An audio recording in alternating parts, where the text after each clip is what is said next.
হাই দোস্ত, আজি আমি আলোচনা কৰিম অতি গুৰুত্বপূৰ্ণ এটা এপ্লিকেশ্যন যাৰ নাম হ'ল গুগল ট্ৰান্সলেটৰ। এই গুগল ট্ৰান্সলেটত কি কি সুবিধা আছে আৰু কেনেকৈ এই গুগল ট্ৰান্সলেটটো ব্যৱহাৰ কৰিব, এই ভিডিঅ'টোত আমি এটাকৈ আলোচনা কৰিম। এই ভিডিঅ'টো চাই থাকিব। দৈনন্দিন জীৱনত প্ৰয়োজন হোৱা কামবোৰ আমি মোবাইলৰ সহায়ত কেনেকৈ কৰিব পাৰোঁ, এই বাবু প্ৰিণ্টাৰ ইউটিউব চেনেলৰ এইটোৱেই লক্ষ্য। এই চেনেলটো ছাবস্ক্ৰাইব কৰিব আৰু নিজৰ বন্ধু বান্ধৱীসকলৰ মাজত শ্বেয়াৰ কৰি দিব। প্লে ষ্ট'ৰ অ'পেন কৰিব, ইয়াতে চাৰ্চ কৰিব গুগল ট্ৰান্সলেটৰ। এনেকুৱা এটা এপ্লিকেশ্যন আহিব, এইটো ইনষ্টল কৰিব। ইনষ্টল হোৱাৰ পিছত অ'পেন লিখা আহিব, অ'পেনত ক্লিক কৰিব। এনেকুৱা ইণ্টাৰফেচ আহিব, ইংলিছ লিখা আছে। ইয়াতে ইনপুট লেংগুৱেজ এইটো আৰু আপুনি আউটপুট মানে লেংগুৱেজটো ইয়াৰ পৰা আপুনি চিলেক্ট কৰি দিব, কোনটো লেংগুৱেজ আপুনি বুজি পায়। বা মই আছামিজ, ইংলিছৰ পৰা আছামিজ ট্ৰান্সলেট কৰিম। তেনেহ'লে ইয়াতে যি লিখিব তাৰ ট্ৰান্সলেটটো আহিব তলত, এনেকুৱা আহি যাব।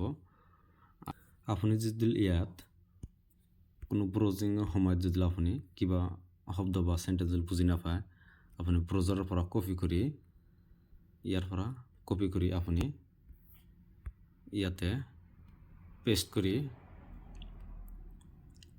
এইটোৰ মিনিং জানিব পাৰিব। ইয়াতে তলত মিনিং আহি গৈছে।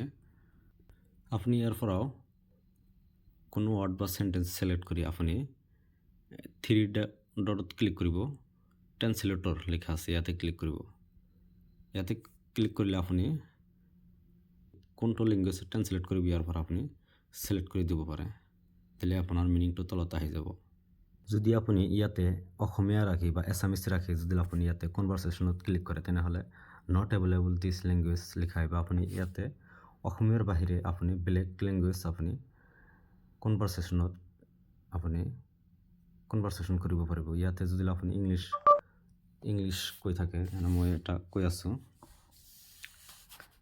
Natural number, whole number, even and odd ইংৰেজি কুইজ প্ৰাকৃতিক নম্বৰ। এনেকুৱাকৈ আপুনি যদি ইংলিছত কৈ থাকে, ইয়াতে তলত আপুনি লিখাও আহিব, প্লাছ আপুনি শব্দবোৰ বা ইংলিছত ট্ৰান্সলেট কৰি দিব। আপুনি ইয়াতে ইংলিছ ৰাখি ইয়াতে আছামিজ ৰাখি আপুনি মাজত ৰেকৰ্ডিঙৰ বুটাম আছে, ইয়াতে ক্লিক কৰি আপুনি ভইচ বা আপোনাৰ মুখেৰে যি ক'ব তাকে ট্ৰান্সলেট কৰিব। ৱেলকাম টু বাবু প্ৰিণ্টাৰ্ছ এনেকুৱাকৈ ক'লে আপুনি মুখেৰে ক'লে তলত ট্ৰান্সলেট হৈ আহিব। ইয়াতে এছামিজ ৰাখি যদি আপুনি কেমেৰা আইকনত ক্লিক কৰে, তেনেহ'লে নট এভেইলেবল লিখা আহিব ইনপুট। ইয়াতে আপুনি অসমীয়াৰ ঠাইত আপুনি বেলেগ কিবা লেংগুৱেজ চিলেক্ট কৰিব।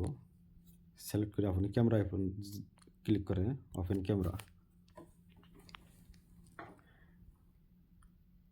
যিটো আপুনি ট্ৰান্সলেট কৰিব বিচাৰে তাৰ ওপৰত তেনেকৈ ধৰি ৰাখিব আৰু আপোনাৰ পেজটো সম্পূৰ্ণ ট্ৰান্সলেট কৰি দিব।